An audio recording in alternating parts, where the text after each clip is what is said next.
ஏங்கா இப்படியா கோவப்பட்டு கையில துணிமணி கூட எடுக்காம நீ பாட்டுக்கு வந்துருவ? ஏன் அந்த துணிமணி எல்லாம் நம்மளால வாங்க முடியாதா? இனிமே நமக்கு என்ன வேணுமோ அதை நாமளே வாங்கிக்கலாம். யாரையும் நம்பிலாம் நம்ம இருக்க தேவையில்ல. மதுரையில இருந்து ஈரச்சேலையோட நடந்தேவா வந்த? பஸ்ல தான் வந்தேன். பஸ்ஸுக்கு காசு? நம்ம ஊர்ல தான் பொம்பளைங்களுக்கு பஸ்ல காசு இல்லல்ல. ஓ. ம்.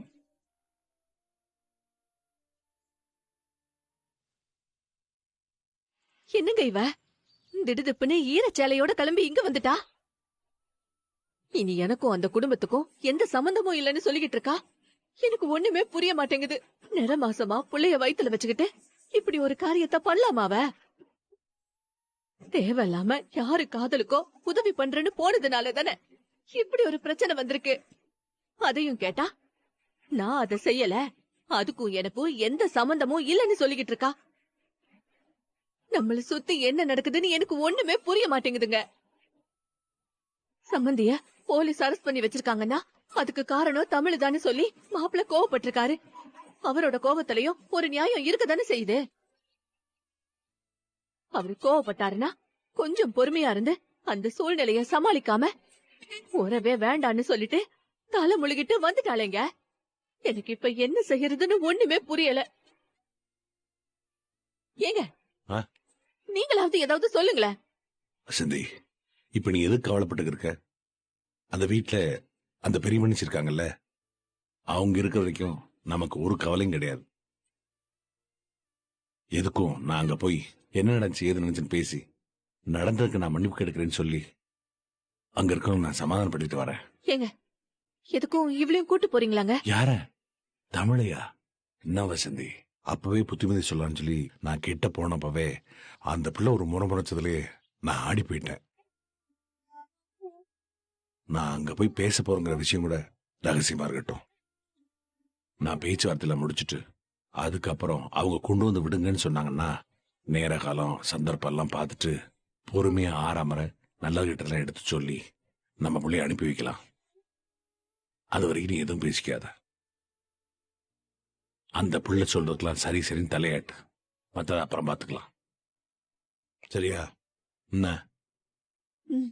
சரிங்க.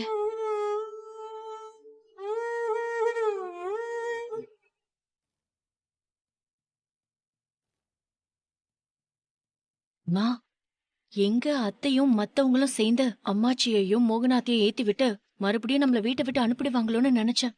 ஆனா யாரும் ஒண்ணுமே கண்டுக்கலமா. நம்மள வீட்டை விட்டு வெளியே போங்கன்னு ஒண்ணுமே சொல்லவே இல்ல. சேது மாமா கூட நம்மள எதுவுமே சொல்லல. அப்படின்னா நம்மள மன்னிச்சு விட்டுட்டாங்களோ? அடியே, சுனாமிக்கு முன்னாடி புயல் சிறுசு, புயலுக்கு முன்னாடி வெள்ளம் சிறுசு.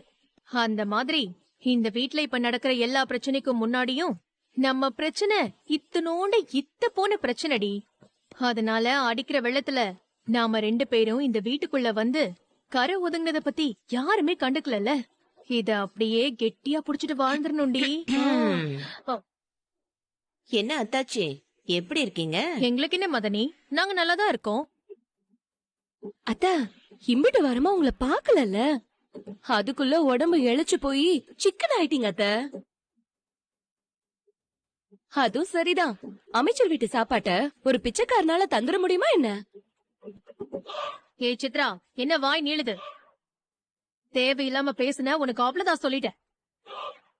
என்ன அத்தாச்சி, அப்படியே சந்தடி சாக்கல ஜாயிண்ட் அடிக்கலான்னு வந்திருக்கீங்க போல இருக்கு. என்னங்க என்ன பேசுறீங்க? யார் ஜாயிண்ட் அடிச்சா? இது என் பிறந்த வீடுங்க. நான் சாகுற வரைக்கும் நானும் என் மகளும் இந்த வீட்ல வாழ்றதுக்கான உரிமை எங்களுக்கு இருக்கு. நீங்க தான் ஏதோ ஒரு வீட்ல பிறந்துட்டு இங்க வந்து வாழ்றதுக்காக ஒண்டிக்கிட்டு இருக்கீங்க. நான் பிறந்ததுல இருந்தே இந்த வீட்ல இவங்க கூட தான் இருக்கேன். சும்மா தேவையில்லாம என்ன பம்பிழுத்தெல்லாம் பேசாதீங்க, அப்புறம் நல்லா இருக்காது சொல்லிட்டேன். உண்மை சொன்னா எல்லாருக்கும் கோவம் வரதானே செய்யும். மதனி, வேண்டாம் மதனி. நீங்க ஏற்கனவே என் மகளுக்கு பண்ண துரோகத்துக்கு உங்க மேல நான் கொலை கான்ல இருக்கேன். அப்புறம் வேற மாதிரி ஏதாவது நடந்துரும் சொல்லிட்டேன். அது சரி, பாத்த அத்தாச்சி, இந்த வீட்ல இருக்க எல்லாருமே கொலை கேஸ்ல உள்ள போயிட்டு இருக்காங்க. அதனாலதான் சொல்றேன், என்னையும் உள்ள அனுப்பிடாதீங்க, ஜாக்கிரதையா இருங்க சொல்லிட்டேன். அடியே, இது அவங்க வீடு, அவங்க உரிமையோட இங்க வந்திருக்காங்க. நாம என்ன சொல்றதுக்கு இருக்கு? வா போலாம்.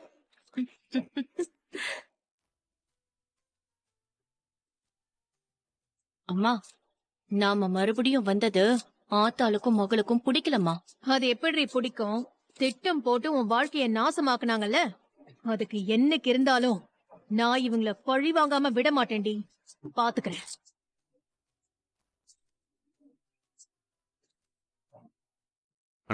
இந்தாங்கண்ணே. மாமா ஆமாப்ல இந்தா. தாம இருந்துச்சு மாப்ள. மாமா எதுவா இருந்தாலும் நம்ம விசாரிச்சு பேசிக்கலாம், சரியா? இப்போதைக்கு நாமளும் எந்த முடிவுக்கும் வர வேண்டாம், சரியா? சரி மாப்ள. ஆ. தம்பி,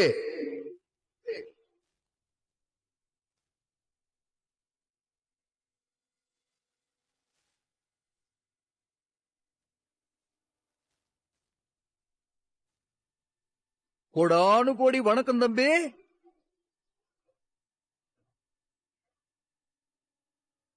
நல்லா இருக்கீங்களா?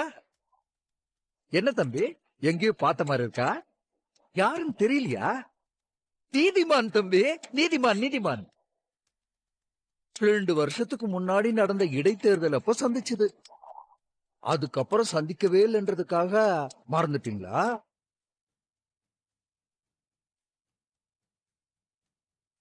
கொஞ்சம் இங்க வரீங்களா? பேசலாமா? உன்ன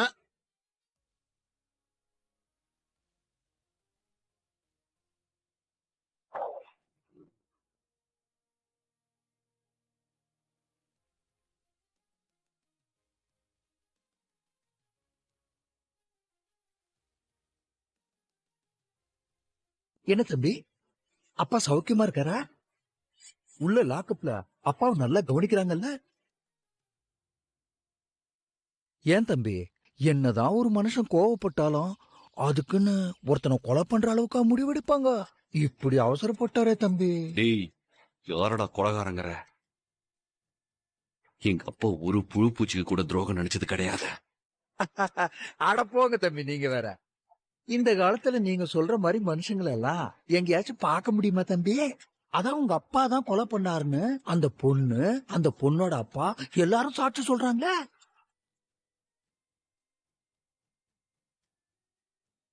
இதுல இருந்தே உங்க அப்பா கொலை பண்ணாரா இல்லையான்னு உங்களுக்கு தெரியலீங்களா? ஏன் தம்பி, இந்த கொலைப்பழி உறுதியாச்சுன்னா ஒரு 10 வருஷம் தண்டனை கிடைக்கும்னு சொல்றாங்களே தம்பி. அப்பா வேற ஹார்ட் பேஷண்ட். ஐயோ பாவம், ஜெயில எப்படி எல்லாம் கஷ்டப்பட போறேன் தம்பி. இந்த ஏய் ஓயின்றதெல்லாம் உங்க வீட்டு ஆளுங்க கிட்ட, உங்க முன்னாடி கைய கட்டிக்கிட்டு அடிமையா இருக்கிறவங்க கிட்ட, அவங்க கிட்ட இதெல்லாம் வச்சுக்குங்க. என்கிட்ட வேணாம். சொல்றது புரியுதா?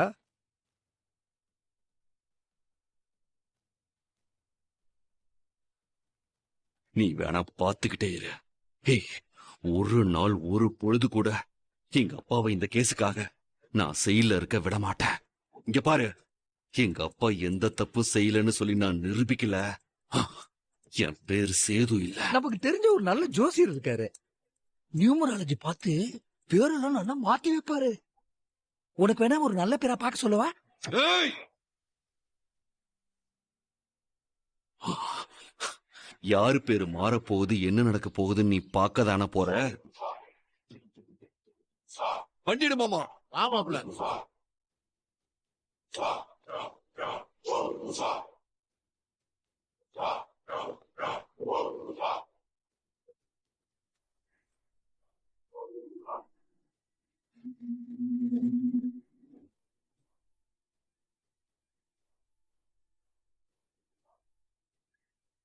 ஏய், என்ன எலெக்ஷன்ல தோக்கடிச்சதுக்கு தாண்டா இன்னைக்கு உங்க அப்பா உள்ள கம்பி எண்ணிக்கிட்டு இருக்கான். நீ என்ன போராடினாலும் உன்னால எதையும் நிரூபிக்க முடியாது.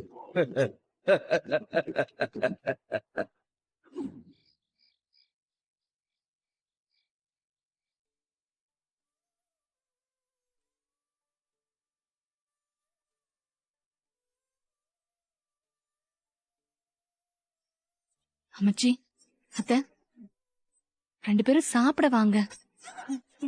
எங்களுக்கு ஒண்ணு வேண்டாம் மலர், நீ போய் உன் வேலைய பாரு போ.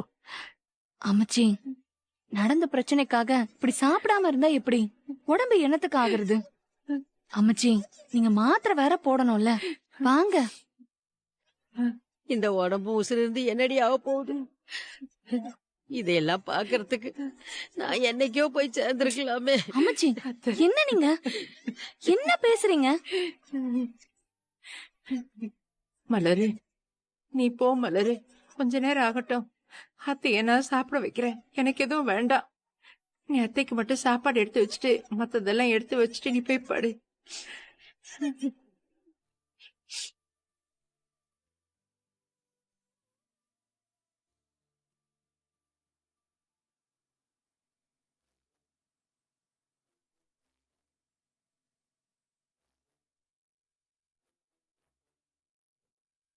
அத்தை,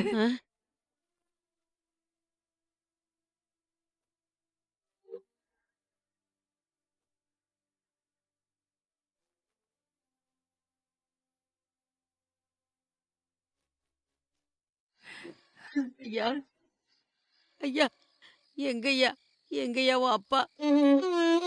வக்கீல் கிட்ட பேசுனியா? அப்பாவை போய் பாத்தியா? அப்பா எப்படி இருக்காரு? அப்பாவை எப்படா வெளியே விடுவேன்னு சொன்னாங்க? ஐயா சேது, என்னய்யா அமைதியா இருக்க? பதில் சொல்லியா? போலீஸ் என்னப்பா சொன்னாங்க? வெறும் விசாரணை மட்டும் தானே? அப்பாவை நாளைக்கு வீட்டுக்கு அனுப்பிச்சிடுவாங்கல்ல? அந்த ஜெனியும் சரி அவளோட அப்பனும் சரி 2 பேரும் அப்பாவுக்கு எதிராக சாட்சி சொல்லியிருக்காங்க. ஐயோ,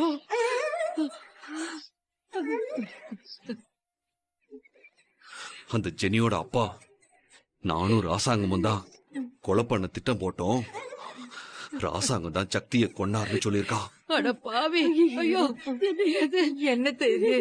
அம்மாச்சி, நமக்கு சாதகமா இல்ல அம்மாச்சி. எல்லாமே நமக்கு எதிராக தான் இருக்கு அம்மாச்சி. நம்ம எந்த தப்பு செய்யலன்னு கோர்ட்ல போராடி நிரூபிச்சுதான் மாமா வெளியே கொண்டு வர முடியும். ஐயோ, ஐயோ, ஐயோ கடவுளே! அப்படி உண்மையை நிரூபிச்சு வெளியில வர எம்பிட்டு நாளியா ஆகும்? என் புள்ள என்னைக்கியா இந்த வீட்டுக்கு வருவா?